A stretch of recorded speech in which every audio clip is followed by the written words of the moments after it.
এটা কিন্তু আমাদের বাড়ির পিছনটা। এখন কতটা পরিষ্কার লাগছে না, অনেক বড় বড় জঙ্গল হয়ে গেছিল।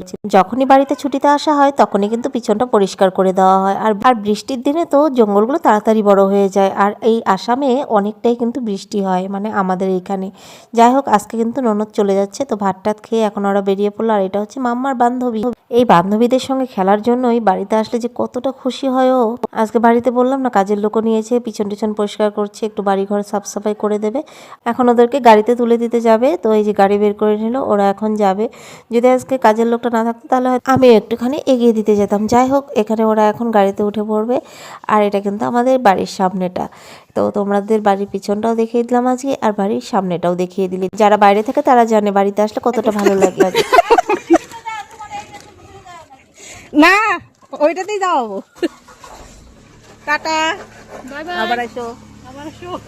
যতই বাইরে থাকি না কেন, বাড়িতে আসলে যেন একটা আলাদাই শান্তি, নিজের ঘরে একটা আলাদাই শান্তি। ওরা এখন চলে গেল, আর তারপর অনেকক্ষণ পর কিন্তু চলে এলাম বিকেলবেলা। সমস্ত কাজবাজ সেরে একটুখানি রেস্ট নিচ্ছি, আর এখানে বাচ্চারা খেলছে ব্যালকনিতে। আমরা আগে কত খেলতাম, এখনকার বাচ্চারা তো সেই হিসাবে খেলতেই পারে না। সন্ধ্যার পর দুজনে মিলে কম্পিটিশন করে তেল দিয়ে দিচ্ছে। আমাকে দিচ্ছে মিষ্টু, মানে ঝুমকির মেয়ে, আর এখানে দিচ্ছে কিন্তু মাম্মা ওর পাপাকে। তারপর আমরা এখন কিন্তু প্রোগ্রামে চলে যাব। আজকে হচ্ছে কি নবমী, বাসন্তী পূজার। তো দেখো এখানে প্রোগ্রাম হচ্ছে। আর আজকের মিনি ব্লগটা কেমন লাগলো, ভালো লাগলে একটা লাইক করে